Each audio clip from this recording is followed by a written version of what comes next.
السلام علیکم. مولانا عبد المجید کا بیان سننے کے لیے ہمارے چینل اسلامک MTJ ویڈیوز کو سبسکرائب کریں. شکریہ. علوم نبوت پر حامل جب بھی کسی جدوجہد کا آغاز کیجیے یا کسی مرکز کی بنیاد رکھیے کسی مجاہد ہی سے رکھوایا کیجیے تاکہ وہاں سے مجاہدوں کی کھیت پیدا ہو. وَيَرْفَعُ إِبْرَاهِيمُ الْقَوَاعِدَ مِنَ الْبَيْتِ وَإِسْمَاعِيلُ ابراہیم و اسماعیل علیہ السلام کے ہاتھوں سے جب مرکز رشد و ہدایت کی بنیادیں رکھی جا رہی ہیں، ایثار و قربانی کی پہچان، عظمتوں کے نشان، جلالتوں کا برہان ابراہیم و اسماعیل علیہ السلام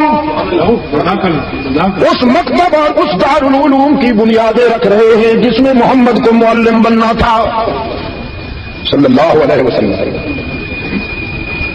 جس کا نصاب تعلیم قرآن میں بننا تھا، جس مکتب میں شاگرد اور طلباء بننے والے تھے ابو بکر، عمر، عثمان و علی، طلحہ و زبیر.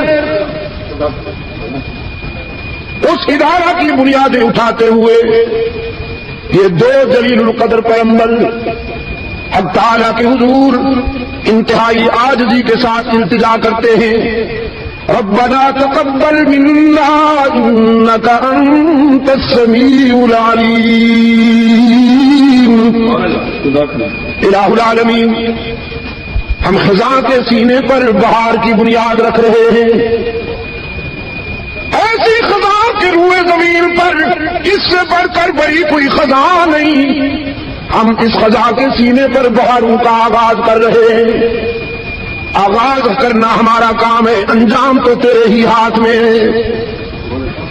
اور اللہ نے کیسا انجام عطا کیا کہ وہی مرکز خزاں جس کے سنگلا پہاڑوں کے دامن میں پانی کی بوند بھی نظر نہیں آتی تھی، کوئی سبزہ بھی نظر نہیں آتا تھا، ہریالی کا ایک تنکا بھی نظر نہیں آتا تھا، اس تاریخی ویرانے میں بہاروں کی بنیاد رکھی گئی. اور انجام یہ ہے کہ آج قرائے ارض پر جتنی بھی بہاریں ہیں اسی کا فیضان ہے. شرق اور غرب میں بکھرے ہوئے صحراؤں کو، شرق اور غرب میں بکھرے ہوئے گلزاروں کو نکھتے بانٹتا ہے آج بھی صحرا تیرا. شرق اور غرب میں بکھرے ہوئے گلزاروں کو، یہ گلزار ہے نا دیوبند میں دارالعلوم ایک گلشن ہے نا، دابیل میں جامعہ اسلامیہ ایک گلشن ہے نا، کراچی میں جامعہ اسلامیہ ایک گلشن ہے نا، لاہور میں گلشن ہے، ملتان میں علم و حکمت کے گلشن ہیں، قاہرہ میں علم و حکمت کے گلشن ہیں، اب تو الحمدللہ یورپ میں بھی علم و حکمت کے گلشن ہیں، پشاور میں بھی علم و حکمت کے گلشن ہیں، دلی میں بھی علم و حکمت کے گلشن ہیں. شرق اور غرب میں بکھرے ہوئے گلزاروں کو نکھتے بانٹتا ہے آج بھی صحرا تیرا.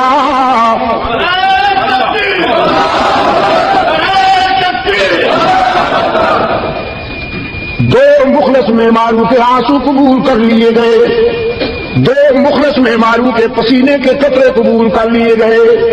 عرض کیا الہ العالمین ربنا وجعلنا مسلمین لک ومن ذریتنا امة مسلمة لک وارنا مناسکنا وتب علینا انک انت التواب الرحیم.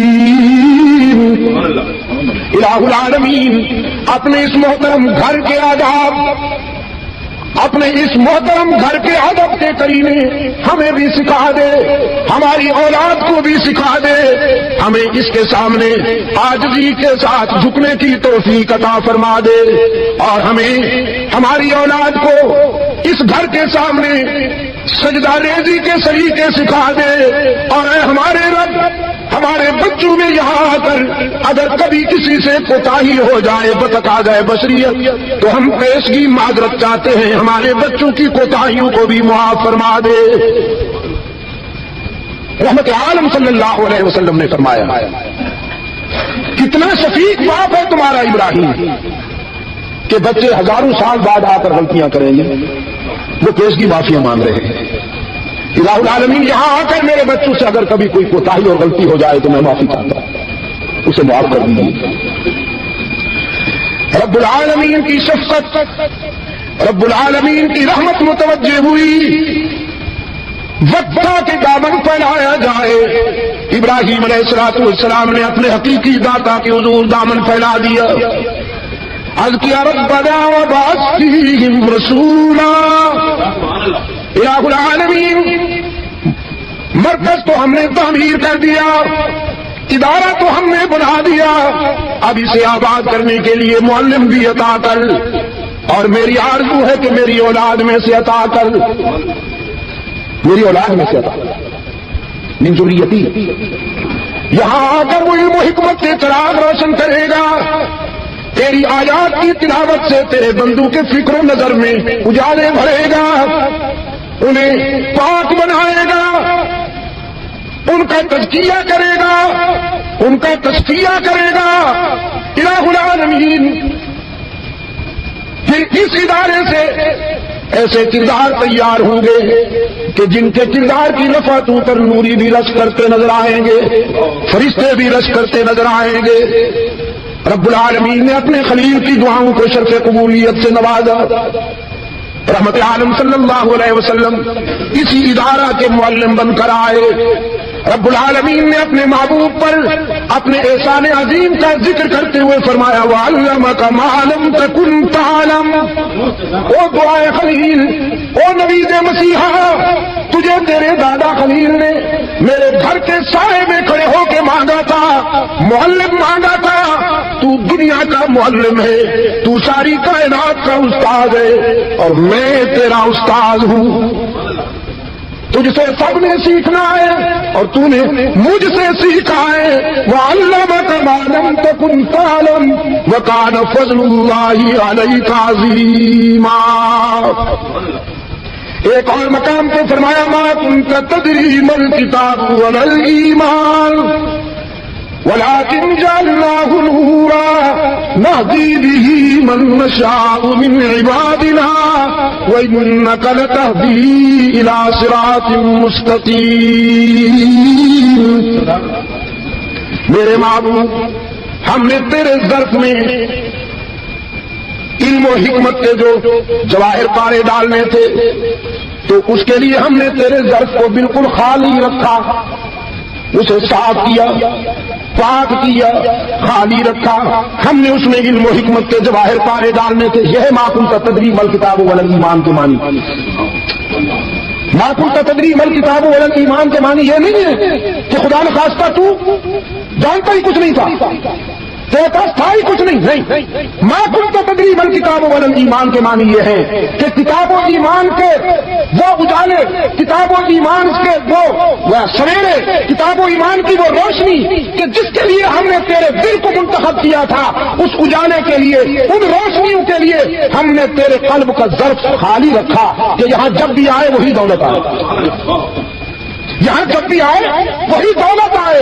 یہی وجہ ہے کہ وحی کی خلوتوں میں جب روح الامین نے سب سے پہلا سبق دیا ہے وحی کا اور فرمایا اقرا بسم ربک الذی خلق، تو رحمت عالم نے کھلے الفاظ کے ساتھ فرمایا ما انا بقارئ، ما انا بقارئ، میرا ظرف تو منتظر ہے، میں نے تو کسی سے پڑھنا لکھنا نہیں سیکھا۔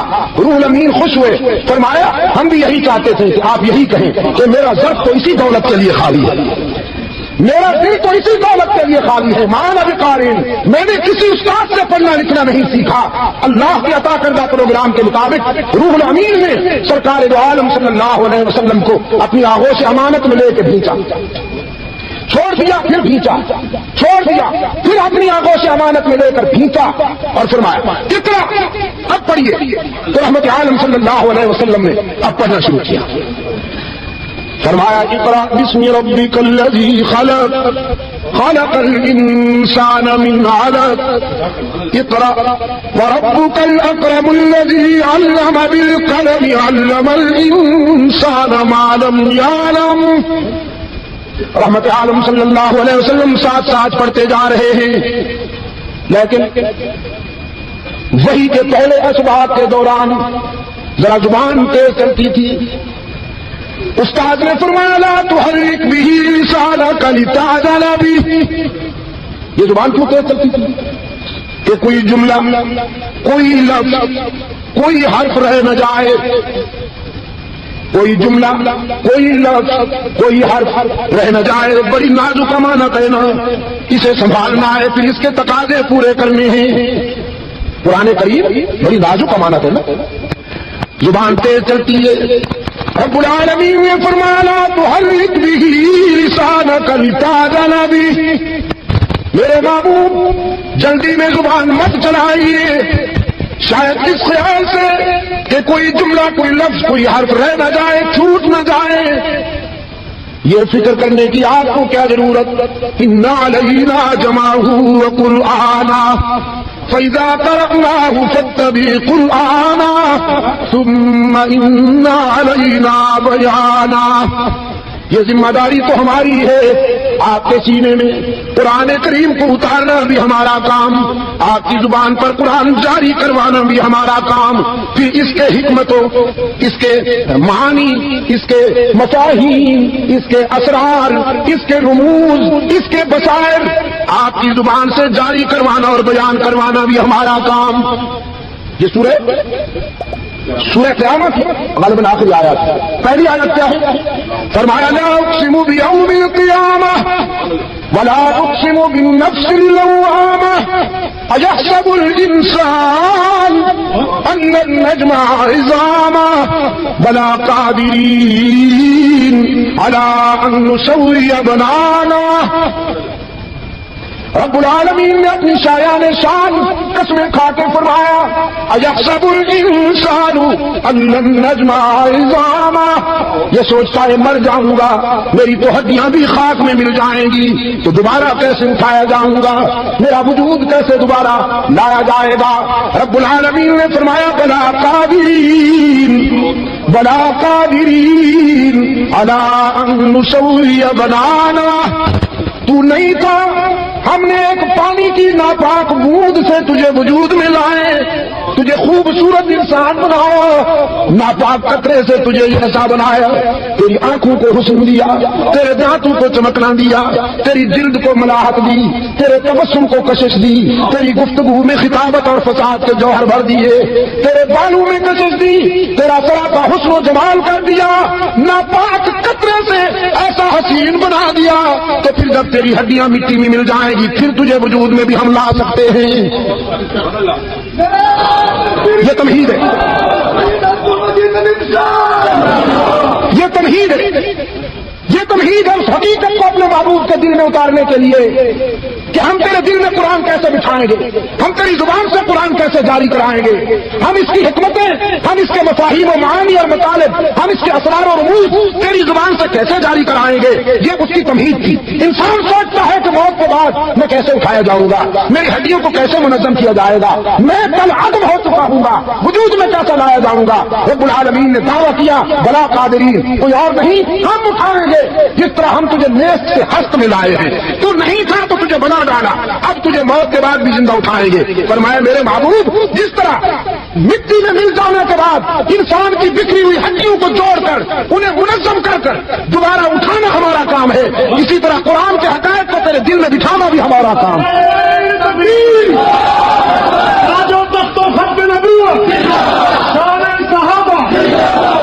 جس طرح کے بظاہر وہ بات بہت مشکل نظر آتی ہے، بظاہر وہ بات ناممکن نظر آتی ہے، لیکن ہمارے لیے وہ کوئی مشکل بات نہیں ہے. ہم اس ناممکن کو بھی ممکن بنا دیتے ہیں، تو ہم اسے بھی کر کے دکھائیں گے میرے محبوب. تیرے دل میں اتاریں گے قرآن کریم کو، تیری زبان پر جاری کریں گے قرآن کریم کو، اس کے مفاہیم و معانی بیان کروائیں گے تیرے زبان سے. فکر کرنے کی کیا ضرورت ہے؟ اہل دانش اسی حوالے سے مجھے کہنے کی اجازت دیجیے، باقی تمام علوم کسبی ہیں، قرآن کا علم وہ بھی ہے.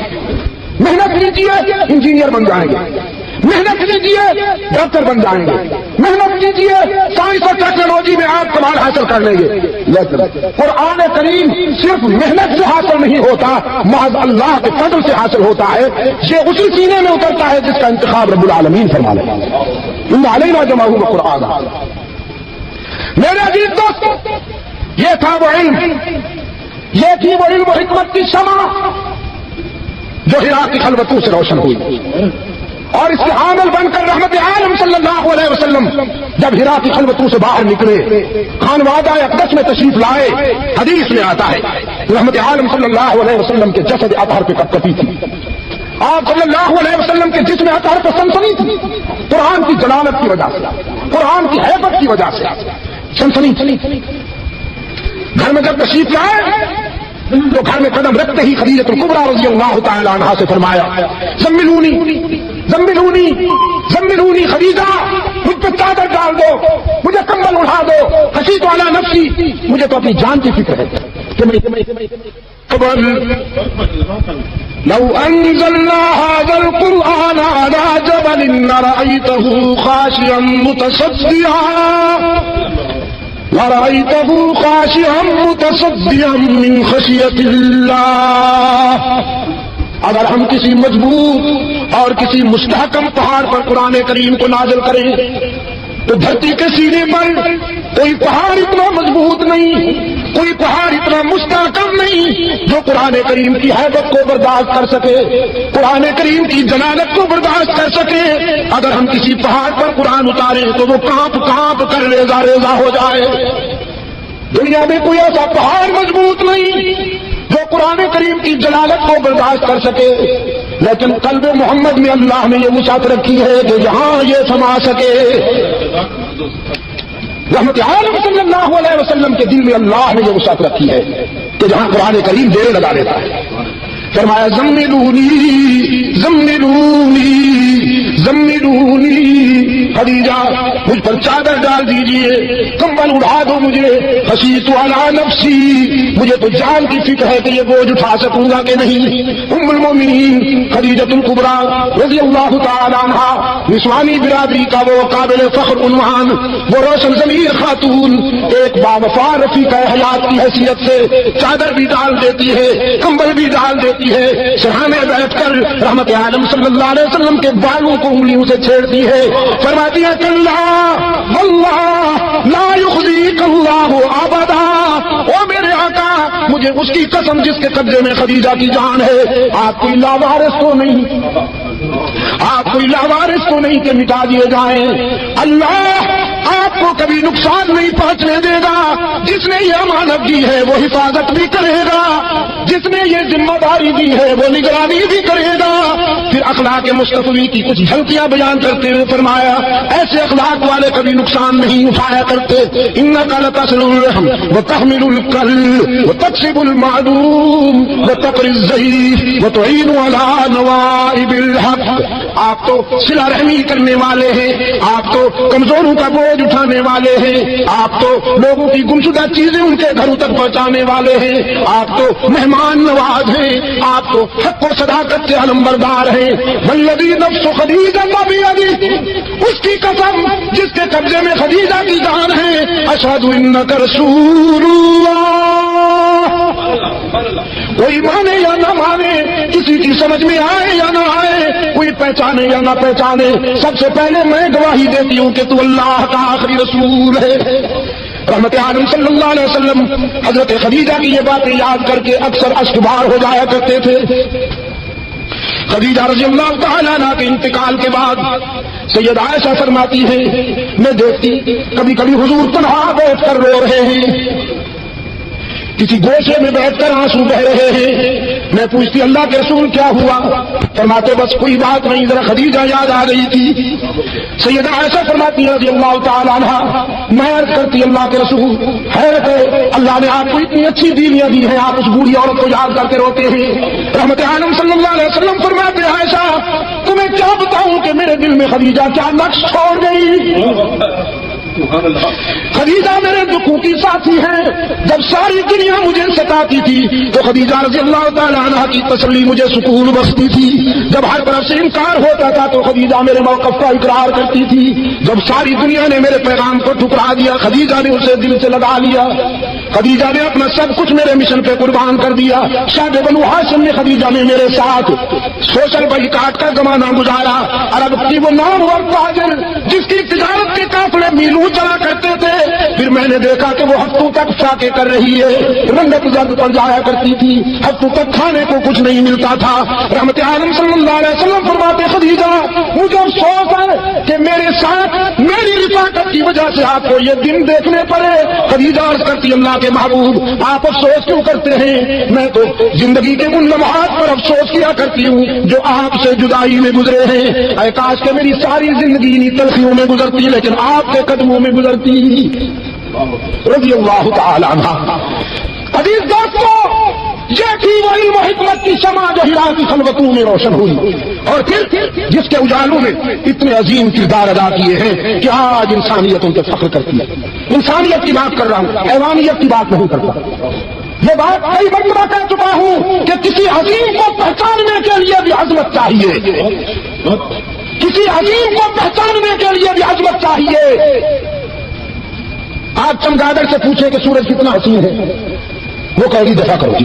سورج ذرا برابر اچھا نہیں لگتا مجھے, نہ اس میں کوئی روشنی ہے نہ اس میں کوئی تاوانی ہے, خام خواہ کر مجھے بےقرار کر دیتا ہے, پوچھتا بھی نہیں طلوع ہو جاتا ہے. کیا ضرورت ہے اس کی؟ چمگادڑ کو سورج نہیں اچھا لگتا تو کیا فرق پڑتا ہے؟ چمگادڑ کو سورج اچھا نہیں لگتا, وہ خود جو کم وقت چمگادڑ ہے. وہ سورج کہ جس کے اجالے ساری دنیا سے تاریکیوں کو دور کر دیتے, وہ سورج کہ جس کی حرارت نباتات و جمادات کو پیغام حیات دیتی ہے, زندگی کا پیغام دیتی ہے. وہ سورج کہ جس کی تابانی کائنات کے ایک ایک ذرے کو بکائے نور بنا دیتی ہے. چمگادڑ اس کی اپوزیشن, وہ اسے اچھا نہیں لگتی. تو کچھ ایسے ہیں جنہیں آسمان ہدایت پر چمکتے ہوئے ستاروں سے بیر ہے, محمد کے پیاروں سے بیر ہے. انہیں ابو بکر اچھا نہیں لگتا, انہیں فاروق اعظم اچھا نہیں لگتا, انہیں عثمان اچھا نہیں لگتا, کچھ بدبختوں کو علی اچھا نہیں لگتا, کچھ بد نصیبوں کو خالد بن ولید ہو, عمرو بن عاص ہو, طلحہ ہو, زبیر ہو, حسنین و معاویہ اچھے نہیں لگتے. جس طرح چمگادڑ سورج کا بیری ہے, یہ حیوان محمد کے پیاروں کے بیری ہے.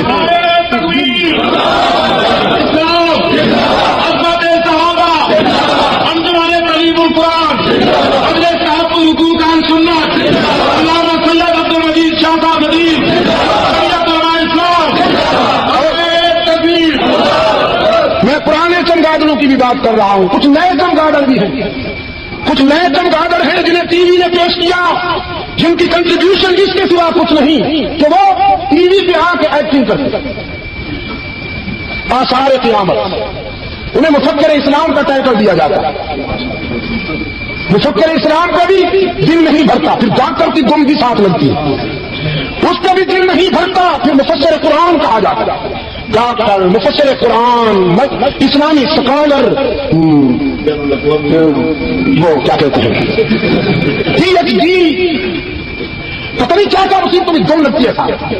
وہ بارش ہوئی تھی بہت تیز, ایک آدمی دوسرا دھار بارش میں گھبرا کر آیا دیہات میں, کسی دیہاتی کے دروازے پہ آ کے اس نے دستک دی. اس کے جھونپڑے تھے, اس کے گھر پہ کچا سا گھر, کہہ دروازہ کھولو بارش ہو رہی ہے, ذرا جگہ دے دو مجھے. اندر جو آدمی بیٹھا تھا اس نے کہا کیا نام ہے تمہارا, کون ہو؟ کہا مسافر ہوں, لاہور سے آیا ہوں. ان کا کیا نام ہے تمہارا؟ اس نے کہا جی میرا نام ہے عبدالعزیز قادری چشتی سہروردی. فلانا فلانا ساتھ, یہ جو دمیں لگائی نا, وہ پہلے دروازہ کھول رہا تھا دوبارہ بند کر دیا. پہلے اتنے آدمی کے لیے میرے لیے کوئی گنجائش نہیں ہے, اگر ایک آدمی ہوتا تو آتا یہ دروازہ کھول دیتا. تم تو بہت زیادہ ہو, اس لیے آپ واپس تشریف لے جائیے, بارش میں بھیگ کر مر جائیے, لیکن میں دروازہ نہیں کھولوں گا. ہوس ہے, ہوس ہے, تسکین نہیں ہوتی, بہت سارے دم لگنے چاہیے. اور قومی زندگی میں خدمات اس کے سوا کچھ نہیں کہ ٹی وی کی اس پر سکرین پر ایکٹنگ ہوتی ہے, چوٹی کی نمائش ہوتی ہے, اینک کی نمائش ہوتی ہے اور ایکٹنگ ہوتی ہے. پہلے تبلا سرنگی, اس کے بعد مفکر قرآن صاحب, مفکر قرآن صاحب, اس کے بعد پھر گانا بجانا ناچنا. یہ گوبر اور مکھن کو خلط ملط کر دیا, دودھ اور پیشاب کو ملا دیا. پہلے گانے والیاں, پھر مفکر صاحب. پہلے مفکر صاحب پھر ناچنے کا برادری کو ایک ہوئی جنس کو ملتی ہوئی. میرا ایک دوست وزیر اطلاعات بنا تھا, نام نہیں لیتا. تاریخ تحفظ ختم نبوت میں جب میرے اوپر کیس تھے, تقریباً 9 کیس تھے صرف راولپنڈی ڈسٹرکٹ میں اور اٹک میں. وہ میرا وکیل, وہ کیس ان کے پاس. اس دور سے ہمارا تعلق ہے. شیخ القرآن رحمۃ اللہ علیہ کے کیس بھی وہی سنبھالتے تھے. تو گھنٹے ہماری باتیں ہوا کرتی تھی راولپنڈی کچہری میں. تعلق ہے. اب وہ ماضی میں وزیر اطلاعات بنے. انہوں نے مجھے فون پر گھر پہ رابطہ قائم کر کے فرمایا, شاہ صاحب آپ کا بھائی یہ ناصیر وزیر اطلاعات بن گیا ہے, آپ کی تقریریں لوگ سنتے ہیں, ہزاروں کی تعداد میں ہوتے ہیں, بس آپ ٹی وی پہ آئیے, ٹی وی پہ آپ اللہ کی توحید بیان کیجیے, سیرت سرور کائنات بیان کیجیے, مقام صحابہ بیان کیجیے, سارا ملک سنے گا, پوری دنیا سنے گی. اگر آپ میری وزارت میں ٹی وی پہ نہ آئے تو پھر کب آئے؟ میں نے کہا بہت مہربانی راجا صاحب, بہت مہربانی, بہت مہربانی آپ نے مجھے یاد فرمایا. اور میں بالکل تیار بیٹھا ہوں, کہیں آپ یہ نہ سمجھیں کہ میں معذرت کر لوں گا, میں بالکل تیار بیٹھا ہوں. آپ کے دور میں اگر ہم نے اپنا پیغام پوری دنیا کو تمہیں سنایا تو کب سنائیں گے؟ تیار ہو جائیے, آ رہا ہوں. بس شرط ایک ہے کہ جب میرا پروگرام شروع ہو اس دن سے آپ آرڈر دے دیں گے ٹی وی کو, کہیں گا کوئی گانا بجانا طبلہ سرنگی پر مبنی کوئی پروگرام نشر نہیں ہوگا. طوائفوں کے جنس کو یہاں مسلط نہیں کیا, اس بازار کی جنس کو یہاں مسلط نہیں کیا جائے گا. یہ غلاظت کے مجسمے جنہیں فل میک اپ کر کے پیش کیا جاتا ہے گھر گھر آڈیل بنانے کے لیے کہ دیکھو یوں بن کے دکھاؤ, ترقی کرنی ہے تو یوں کرو, اور کیمرہ مین ہر پوز لے کر وہ کام کے بچوں کے دل و دماغ میں اس کو اتارتا ہے. یہ غلاظت بند ہوگی اس دن سے جب میرا بیان ہوگا. شاہ صاحب یہ تو میرے بس میں ہی نہیں. تو میں نے کہا پھر یقین صاحب آپ نے وزارت کیوں قبول کی ہے جب آپ کے بس میں اتنی بات بھی نہیں ہے کہ آپ طبلہ سرنگی گانا بجانا بند کر دیں, تو آپ نے وزارت یہ مت پوچھیے کہ میں نے کیوں قبول کی ہے. اس کو تو میں بند نہیں کر سکتا, آپ تشریف لائیے, آپ کا پروگرام لگوا دوں گا. میں نے کہا جس ٹی وی سے گانا بجانا طبلہ سرنگی پر مبنی پروگرام نشر ہوتا ہو, میں وہاں آ کر قرآن بیان کروں. میرا ضمیر کہتا ہے کہ اتنا بڑا جرم ہے کہ اللہ کبھی معاف نہیں کرے گا. جہاں گانا بجانا نشر ہوتا ہو, جہاں طبلہ سرنگی نشر ہوتا ہو, وہاں قرآن بیان کرنا ایسے ہے جیسے کوئی بیت الخلاء میں قرآن پڑھ رہا ہو, جیسے ٹارگٹ میں قرآن پڑھ رہا ہو. یہ کوئی خدمت ہے؟ یہ تو زندگی کے ساتھ سمجھوتا کرنے والے بکھے ہوئے لوگ ہیں, بے ضمیر لوگ ہیں جنہوں نے قرآن و حدیث کی توہین کی ہے. گانا بجانا جس مقام پہ ہوتا ہے وہاں پر آ کر یہ بھی ایکٹنگ کرتے ہیں. انہیں کس نے قوم کا خدمتگار بتایا ہے؟ یہ تو سرکار کے ایجنٹ ہیں, امریکن دادی کے پالتو ہیں. یہی وجہ ہے کہ محمد کے سچے خدام پر یہ بھونک کر اپنا نام حاصل کرتے ہیں. رسول کے غلاموں کو دیکھنا ہو تو محمد قاسم نانوتوی کے کردار کا مطالعہ کیجیے. مفکر اسلام کیسے ہوتے ہیں مفتی محمود کو دیکھیے. شاہ اسماعیل شہید کی زندگی کا مطالعہ کیجیے. عطا اللہ شاہ بخاری کا مطالعہ کیجیے. محمد الیاس مبلغ اسلام کا مطالعہ کیجیے, جن کی دعوت و تبلیغ کا پیغام آج پوری دنیا میں انسانیت کو منزل کا نشان بتا رہا ہے. انہیں کیا پتا محمد الیاس کون ہے؟ انہیں کیا پتا؟ فرمایا وہ فریب خوردہ شاہی کہ پلا ہو کر گسو میں, وہ فریب خوردہ شاہی کہ پلا ہو کر گسو میں, اسے کیا خبر کہ کیا ہے رہو رسم شاہ بازی. یہ حکمرانوں کے طاغوت وزیر اعلیٰ کے دسترخوان پر دم ہلانے والے طاغوت, چیف منسٹر کی کوٹھی کے ارد گرد دم ہلانے والے 2 ٹکے کے مفکر اسلام, ٹی وی ایکٹر, انہیں کیا پتا کہ اسماعیل شہید کون ہے؟ اے ذبیح اللہ اسماعیل ماں شد ندایت سور اسرافیل ماں, خون خود را در کو سارے لیک دیجے حریت در ہند میں. کسی روشن ضمیر نے بالا کوٹ کے شہید کی قبر پر یہ عبارت لکھ دی. بالا کوٹ کے شہید کی قبر پہ ہی عبارت لکھ دی. سنیں نا کرنا صاحب, فارسی سمجھ میں آتا نہیں؟ اے زبیر، بس تو آپ نے سکھائی مجھے، بوڑھا ہو چلا ہوں، پتہ نہیں کب سکھائیں گے. مولانا بجلی گھر سے کہا ہے، اس نے کہا سکھاؤں گا. میں کہا کیسے سکھاؤ گے؟ آرام سے سکھا، یہ دن کہیں، شام کہیں، رات کہیں، صبح کہیں، اس طرح کیسے سیکھو گے؟ جیل میں بیٹھ جاؤ وہاں سکھا. میں نے کہا ٹھیک ہے. کسی روشن زمین میں شاہ شہید کی قبر پہ عبارت لکھ دی، اے ذبیح اللہ اسماعیل ماں. ٹھیک ہے.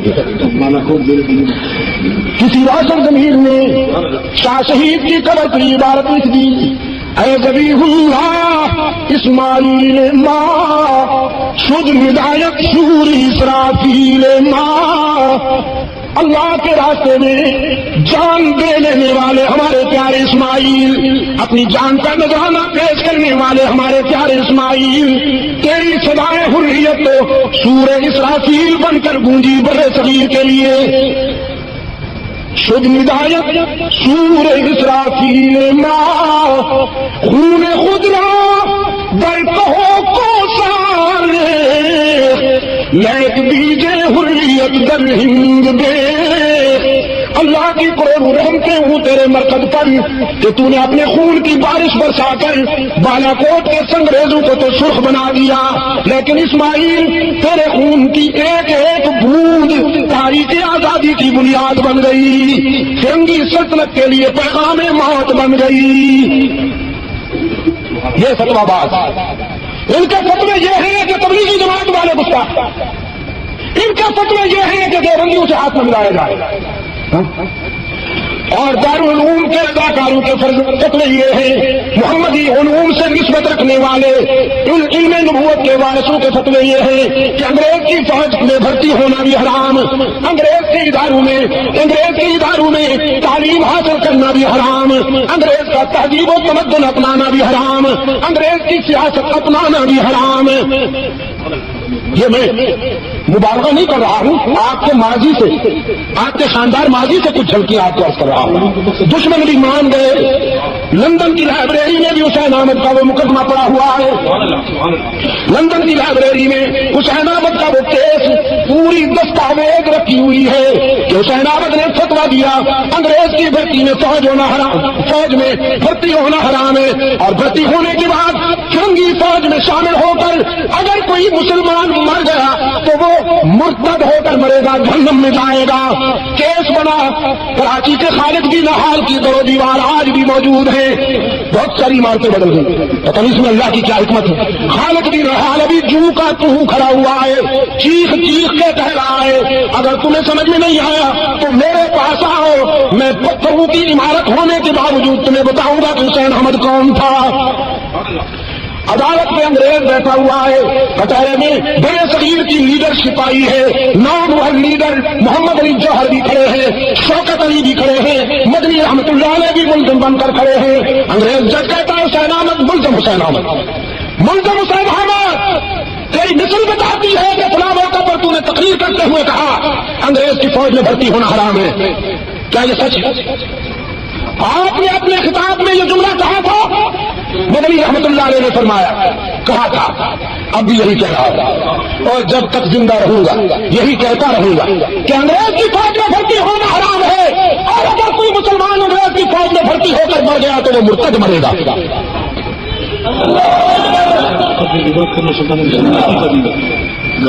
ہاں، انگریز آپ بگولا ہو گیا، آپ اسے دیر پار ہو کر کہنے لگا معلوم ہے اس کی سزا کیا ہوگی. آپ انگاروں سے کھیل رہے ہیں، آپ موت کے دیوکاری نظر آتے ہیں، آپ کو معلوم ہے کہ اس کی سزا کیا ہوگی. حضرت مدنی رحمت اللہ علیہ نے بغل میں گٹھڑی کھول کر سامنے رکھ دی، فرمایا معلوم تھا کہ اس کی سزا کیا ہوگی، اس لیے کفن دیوبند سے ساتھ لایا ہوں.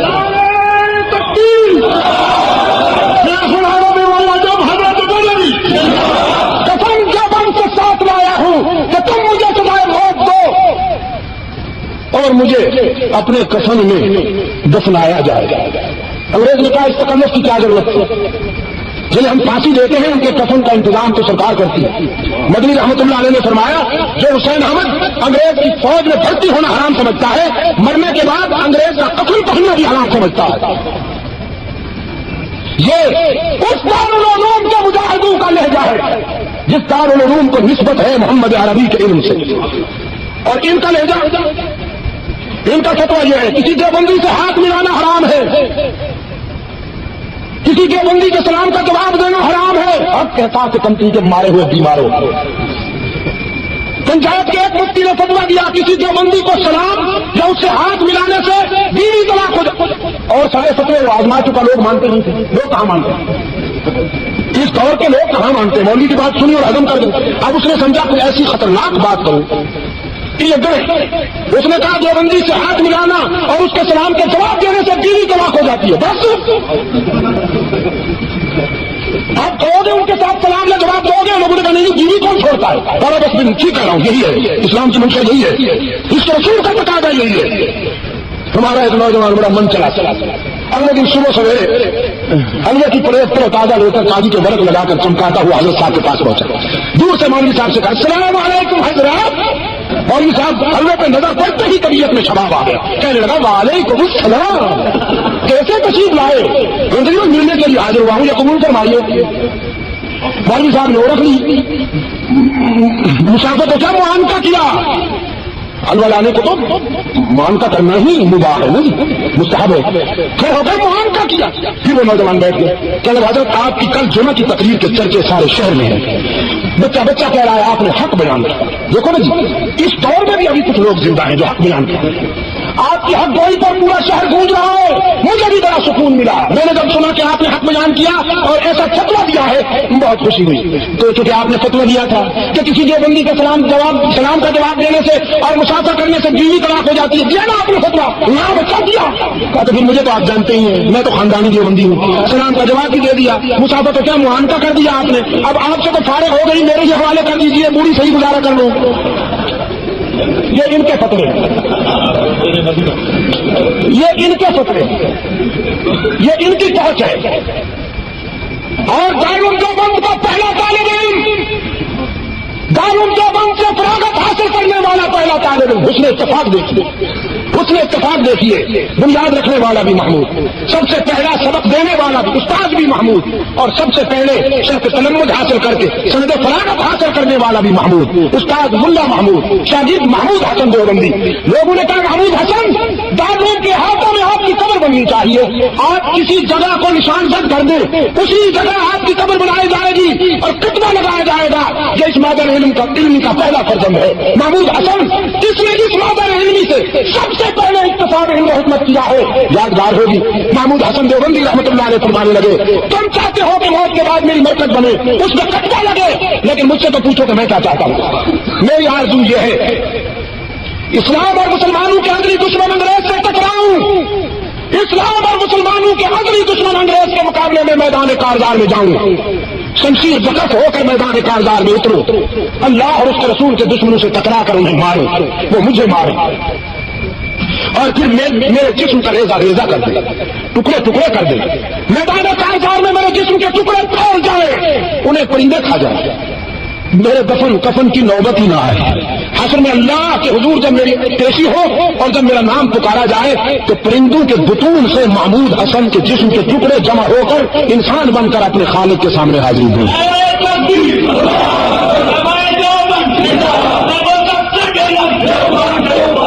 یہ ہماری پہچان ہے دوستو.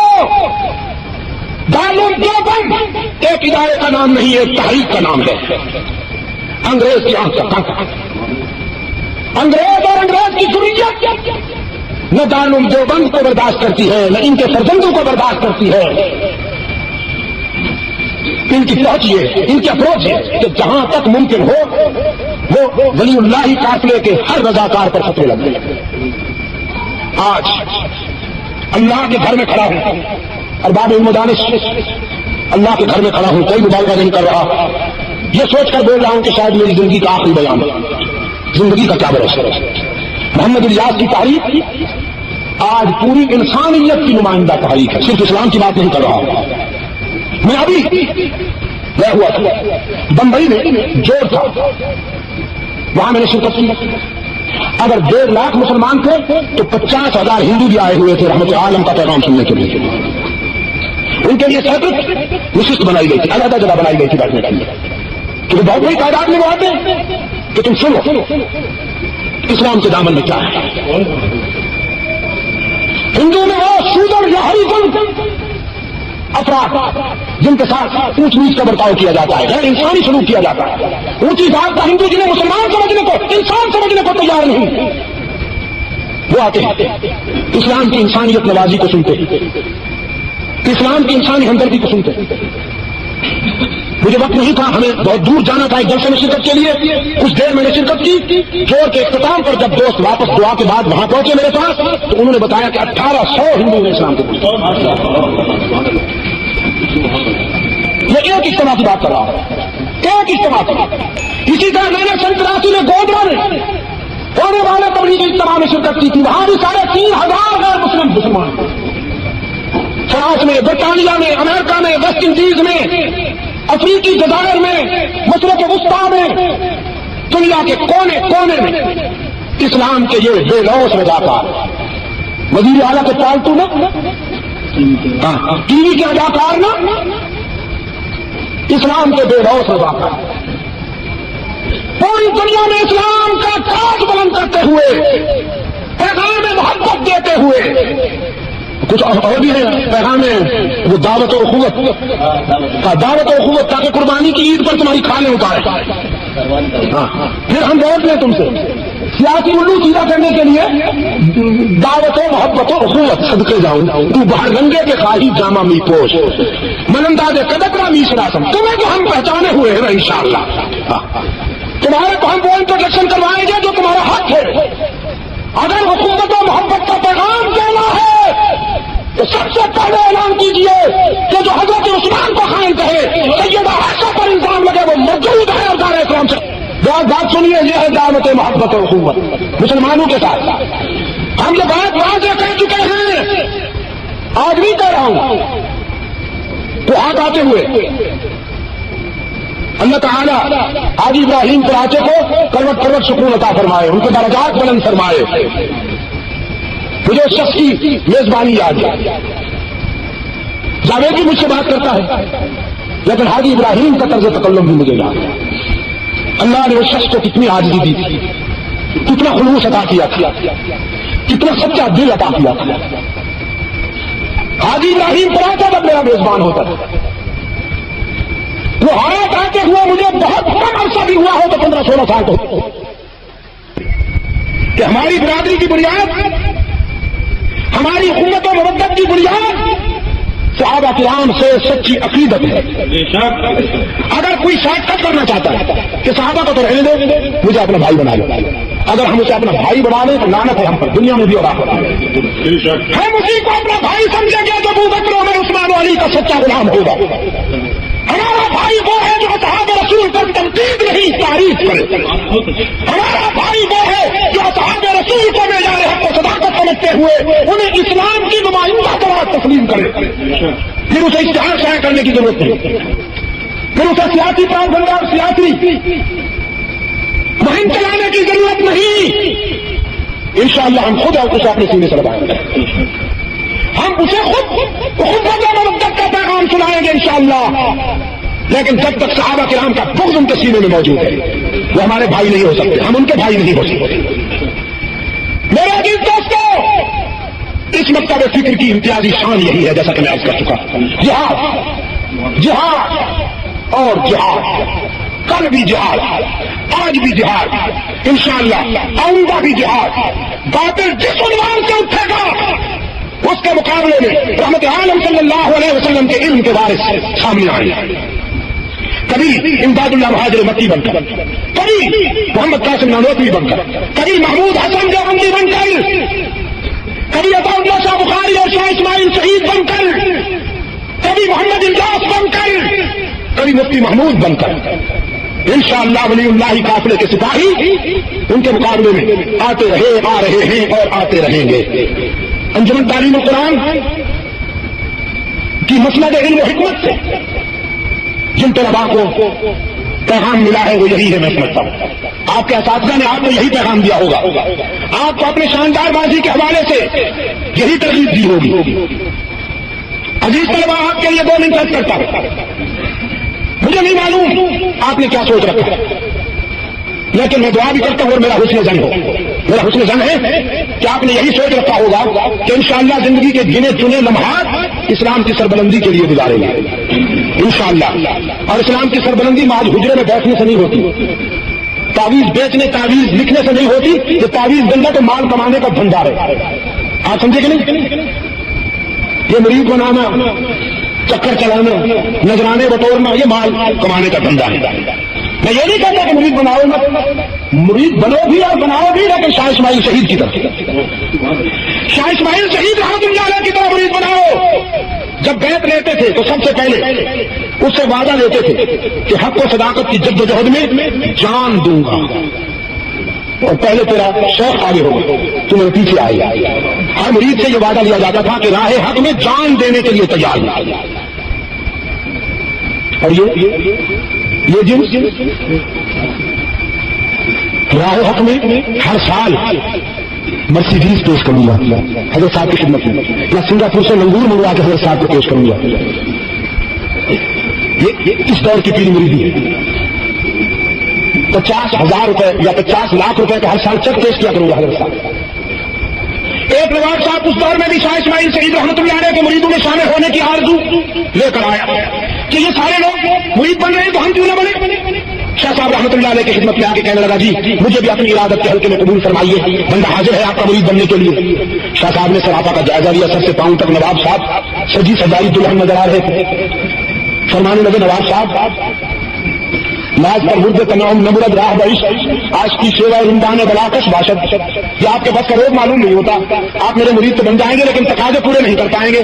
نواز صاحب نے کہا آپ کیا سمجھتے ہیں ہم نے تو چوڑیاں نہیں رکھی ہیں، آپ بنا کے دیکھیے، وعدہ لیجیے نبھا کے دکھاؤں گا. شاہ صاحب رحمۃ اللہ علیہ نے فرمایا چشمے ماروشن دلے ماں صاحب تشریف لائیے. بیعت لے لی، خدام سے فرمایا نواب صاحب کھانا ہمارے ساتھ کھائیں گے، کوئی ان کو کھانا نہ کھلائے. نواب صاحب خوشی میں پھولے نہ سمائے، کہنے لگے مقدر دیکھو آج مرید بن رہا ہوں اور مقدر یہ ہے کہ کھانا شیخ کے دسترخوان ہی پہ کھاؤں گا. مرید بنتے ہی قرب میسر آ گیا. مقدر کا تو بادشاہ ہوں، روز اول سے جو چاہا وہی پایا.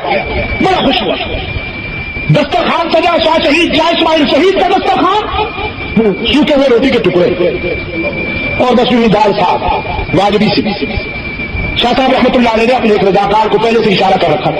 نواب صاحب بڑے تکلف کے ساتھ جب دسترخوان پہ بیٹھے، پہلے تو کھانے کا نقشہ دیکھتے ہی طبیعت غیر ہو گئی. وہ شامی کباب اور یاقوتیاں کھانے والا، بٹیروں کے شامی کباب کھانے والا، دیکھتا ہے سوکھی روٹیاں ہے، دال ہے، طبیعت بہت خراب ہوئی. جب کھانا شروع ہوا اس نے لقمہ توڑا ہی تھا کہ قریب بیٹھے ہوئے مجاہد نے زور سے آنکھ تو کر کے ٹھوکا نواز صاحب کے پہلو. نواز صاحب نے کھانا نہیں چھوڑ دیا، غصے میں کہنے لگے لا حول ولا قوت، کیا مصیبت ہے، کوئی آداب نہیں، کوئی ایٹیکیٹس نہیں، ادھر کھانا کھایا جا رہا ہے ادھر تھوکا جا رہا ہے، یہ کس مصیبت میں مبتلا ہو گیا ہوں، ہم ایسے ماحول میں کھانا نہیں کھا سکتے. ناراض ہو کر چلے گئے. شاہ صاحب نے رضا کہنے سے فرمایا کھانا کوئی نہ کھلائے نہیں. ایک وقت کا فاقہ کر لیا، دوسرے وقت تشریف لائے. جو ہی لقمہ توڑا اس طرف سے بیٹھے ہوئے ایک مجاہد نے زور سے ناک صاف کی. نواب صاحب پھر تڑپ کر کھڑے ہو گئے، کہنے لگے انا للہ و انا الیہ راجعون. وقتوں کو ذرا بھی تہذیب نہیں ہے، شائستگی نہیں ہے. ادھر کھانا کھایا جا رہا ہے، ادھر کبھی تھوکتے ہیں کبھی ناک صاف کرتے ہیں، کس مصیبت میں مبتلا ہو گیا. ہم ایسے ماحول میں کھانا نہیں کھا سکتے. پھر چلے گئے. 2 وقت کا فاقہ ہو گیا، تیسرے وقت پر تشریف لائے. ٹانگیں کانپ رہی تھی، رنگت زرد پڑ چکی تھی، اور انتلیاں قل هو اللہ تو کیا سورہ یاسین ختم کر چکی تھی.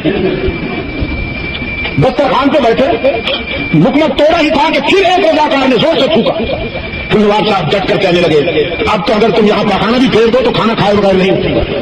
تم نے سازش کر رکھی ہے میرے قتل کی، مارنا چاہتے ہو. 2 وقت کا فاقہ ہو گیا ہے، مرنے کو آ گیا ہوں، کبھی تھوک کے اٹھا دیتے ہو، کبھی ناک صاف کر کے اٹھا دیتے ہو، اب نہیں اٹھوں گا جو مرضی آئے کر. شاہ صاحب رحمۃ اللہ علیہ نے فرمایا نواب صاحب نہ ہم آپ کو مارنا چاہتے ہیں نہ آپ کو اذیت پہنچانا چاہتے ہیں. میں آپ کو یہ بتا رہا تھا کہ یہ میدان جہاد ہے، یہاں یہ نزاکتیں نہیں چلیں گی. اس میدان میں ان نزاکتوں والے کبھی کامیاب نہیں ہوا کرتے. شاہ صاحب رحمۃ اللہ علیہ کی سیرت میں ہے دہلی کے جامع مسجد کو جون جولائی کی شدید گرمی جب دہکا دیا کرتی تھی، اور جامع مسجد کے صحن کے پتھر انگارے بن جایا کرتے تھے. شاہ صاحب رحمۃ اللہ علیہ ننگے پاؤں ان پر چلا کرتے تھے, پاؤں میں آبلے پڑ جاتے تھے, آبلے پھٹ کر زخم بن جاتے تھے. لوگوں نے کہا شاہ صاحب آپ اپنے وجود پر اس قدر ظلم کرتے ہیں, اس کی کیا ضرورت ہے؟ فرمانے لگے ظلم نہیں کر رہا ہوں, عادی بنا رہا ہوں پاؤں کو. آگے چل کر ہم نے جہاد کے مرحلوں سے گزرنا ہے, مسلمانوں اور اسلام کے دشمنوں سے ٹکرانا ہے, تبتے ہوئے صحراؤں نوکیلے پتھروں پہ سفر کرنا ہے. تو پاؤں کو ریہرسل دے رہا ہوں, کل تلخیاں دیکھ کر کہیں گھبرا نہ جائیں کہ ہم نے تو یہ پہلے دیکھی نہیں.